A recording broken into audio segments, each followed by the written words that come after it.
একটা কুকুর ছেড়ে দিল কুমিরকে খাওয়ানোর জন্য। কি বিভৎস একটা কায়দা দেখেন। ওই মাজারে দেখলাম মাঝে মধ্যে মুরগি এবং ছাগল নিয়ে কুমিরে খাওয়ানো হয়। খুব মনোযোগ দিবেন। কুকুর ছেড়ে দিয়ে কুমিরকে খাওয়ানো হলো, একটা জ্যান্ত কুকুর ছেড়ে দেওয়া হলো কুমিরকে খাওয়ানোর জন্য। তাহলে বোঝা গেল মানব তার আসল সভ্যতা হারিয়ে ফেলেছে, মানুষ তার মানবিকতা হারিয়ে ফেলেছে।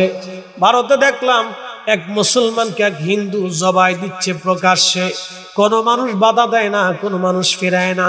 মাঝে মধ্যে ইন্ডিয়াতে মুসলমান হত্যা করা হয়, বিভিন্ন দোহাই দিয়ে মুসলমান মব সৃষ্টি করে মুসলমান মেরে ফেলে দেওয়া হয়। বাংলাদেশেও মাঝে মধ্যে দেখা যায় এইগুলি জায়গায় জায়গায় মারামারি পিটি হয়।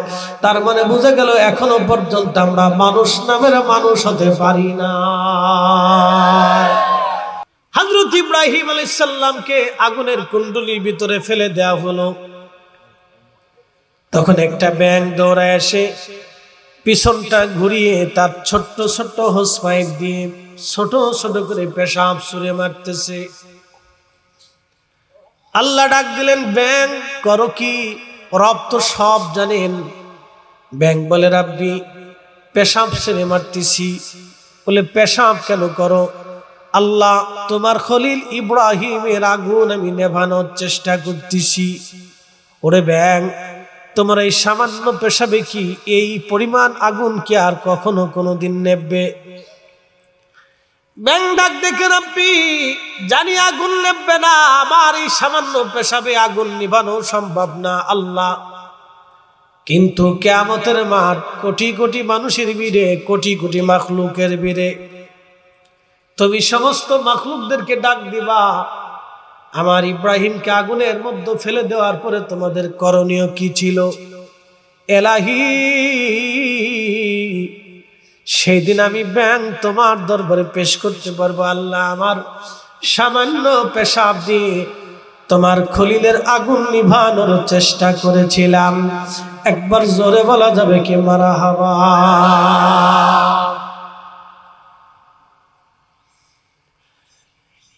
মহেশখালীবাসী, কালারমার সরাবাসী, কিয়ামতের ময়দানে রব্বুল আলামিন ডাক দিবে, আমার বান্দারা 57টা মুসলিম দেশ ছিল, 57টা মুসলিম দেশ ছিল, 57টা সেনাবাহিনী ছিল, 57 জন সেনা প্রধান ছিল, 57 জন রাষ্ট্রপ্রধান ছিল।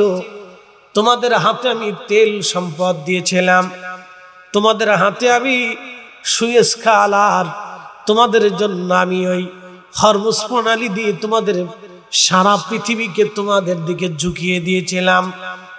এত বিরাট জনবহুল থাকার পরে, 200 কোটি মুসলমান থাকার পরেও তোমরা কেন আমার বাইতুল আকসা দখল করতে পারো নাই? কেন বাইতুল আকসায় নামাজ বন্ধ ছিল? কেন বাইতুল আকসার আশেপাশে মুসলমানরা নিরীহভাবে জীবন দিয়েছিল? তোমরা সেই দিন কি ভূমিকা ছিল? তোমরা জবাব দিয়ে যাও। কি জবাব আমরা সেই দিন দিব? ব্যাঙ তো জবাব দিয়ে দিল, আল্লাহ আমি সামান্য চেষ্টা করেছিলাম, পানি মেরে পেশাব ছেড়ে দিয়ে আমি আগুন নেভানোর চেষ্টা করেছিলাম। আল্লাহ ডাক দিলেন, ব্যাঙ তোমার পেশাব আমি পবিত্র বানাই দিলাম, যাও। তোমার পেশাব আমার বান্দাদের গায়ে লাগলে ওযু করা লাগবে না, ধৌত করা লাগবে না, পরিষ্কার করা লাগবে না, আমি পাক বানিয়ে দিলাম। ব্যাঙ পেশাব করলো এক ব্যাঙ, কিন্তু পবিত্র হয়ে গেল সব ব্যাঙ।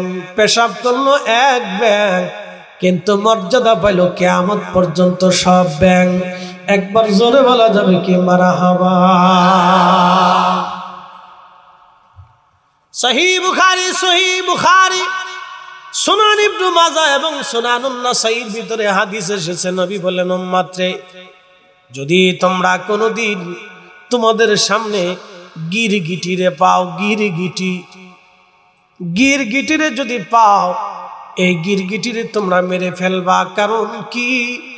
পৃথিবীর কোনো প্রাণী মারার পক্ষে নবীজি কখনো কথা বলেন নাই, পৃথিবীর কোনো প্রাণী মারতে নবী বলেন নাই। ঈদের দিন মুসলমান পিটিপিটি করে, তো কি নিয়ে জানেন?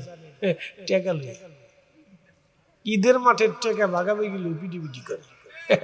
মুসলমান শয়তানে হাসকে মুড়ি সিটাতে করে সিটা, তোরা তো আমারে ফেল করে ফেলছিস।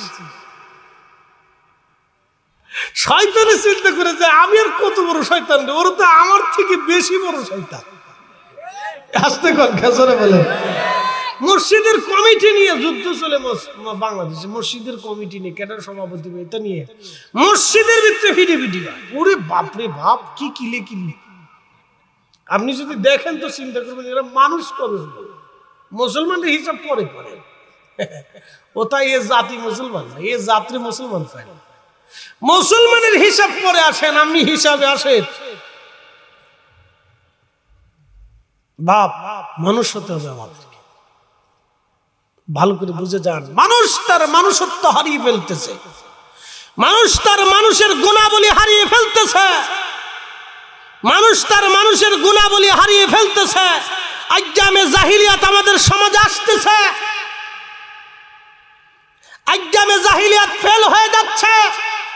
একসময় মানুষ প্রকাশ্যে নারীদেরকে জীবন্ত কবর দিত, আজকে সন্তানকে বাবা হত্যা করতেছে, ছোট্ট বাচ্চাকে হত্যা করে মা অন্য পুরুষের সাথে পালিয়ে চলে যাচ্ছে। কথা বলেন ঠিক না বেটে? জাহিলিয়াত না আছে কোথায়? আমাদের ভিতরে জাহিলিয়াত ঢুকে গেছে। কুকুর, শীত চলে গেছে, শীতের ভিতরে কুকুরের 8টা 10টা করে বাচ্চা হয়, কোন কুকুরের 6টা 4টে 5টা 6টা 8টা 10টা বাচ্চা। কিন্তু শীতের ভয়ে কোনো কুকুর তার বাচ্চা রেখে পালিয়ে যায় না, একটা অসুস্থ কুকুরও তার বাচ্চা রেখে পালায় না। যত সময় পর্যন্ত এই বাচ্চা দুধ খাবে তত সময় পর্যন্ত এই বাচ্চা মা কুকুর কখনো বাচ্চা ছেড়ে পালায় না। যত সময় পর্যন্ত একটা গাভী বাচ্চা পান করবে, গাভীর বাচ্চা গাভীর বাছুর দুধ পান করবে, তত সময় পর্যন্ত একটা মা গাভী কখনো তার বাচ্চা রেখে পালায় না, বিড়ালে পালায় না। কোনো পশু পাখি যত সময় পর্যন্ত বাচ্চা দুধ পান করে কোনো পশু পাখি পালিয়ে যায় না। হে মুসলমান, ভালো করে শুনে রাখবেন। কিন্তু আমার দেশের কিছু মানুষ আছে, কিছু নারী আছে, ঘরে সন্তান রেখে পরপুরুষের হাত ধরে পালিয়ে চলে যায়। এরা কুকুর আর শুয়োরের চাইতেও নিকৃষ্ট হয়ে গেছে। কথা বলেন ঠিক না? মানুষ তার মানুষত্ব হারিয়েছে, মানুষ তার মানুষের জায়গায় নেই। বলেন কি জবাব? কোন জবাব আছে? 57টা মুসলিম দেশ দিয়েছিলাম, 1 কোটির মতো মুসলিম ফৌজ আছে পৃথিবীতে, প্রশিক্ষিত মুসলিম সেনাবাহিনী, 57 জন সেনা প্রধান আছে, 57টা রাষ্ট্রপ্রধান আছে, সুয়েজ কালার হরমুজ প্রণালীর মতো এক পৃথিবীর এমন 2টা প্রণালী যদি বন্ধ হয়ে যায়, আল্লাহর কসম করে বলি পৃথিবীর 50% বাতি বন্ধ হয়ে যাবে 3 দিনের ভিতরে। সারা পৃথিবীতে বহু দেশে দুর্ভিক্ষ নেমে আসবে যদি 2টা প্রণালী মুসলমানরা বন্ধ করে দেয়, যে 2 প্রণালী আমরা ছাড়বো না, এতটুকুই যথেষ্ট, যুদ্ধ করা লাগবে না। ছোট্ট একটা যুদ্ধে ইরান বুঝিয়ে দিয়েছে সুপ্রিম পাওয়ার আমেরিকা না, সুপ্রিম পাওয়ার মুসলমান না। এই কথা বলেন, ইরান বুঝিয়ে দিয়েছে সুপ্রিম পাওয়ার আমেরিকা না, সুপ্রিম পাওয়ার হলে মুসলমান। একটা হরমুজ প্রণালী বন্ধ করার কারণে আপনার মোটরসাইকেল বন্ধ করে ঘরে ফেলে দিচ্ছে, বাকি সুয়েজ খাল বন্ধ করে দিলে মুসলমানদের সারা পৃথিবী, ইউরোপ, আমেরিকা, অস্ট্রেলিয়া, সমস্ত মহাদেশের ব্যবসা বাণিজ্য বন্ধ হয়ে যাবে। বুঝিয়ে দিচ্ছে যে সুপ্রিম পাওয়ার আমেরিকা না, সুপ্রিম পাওয়ার মুসলমান না।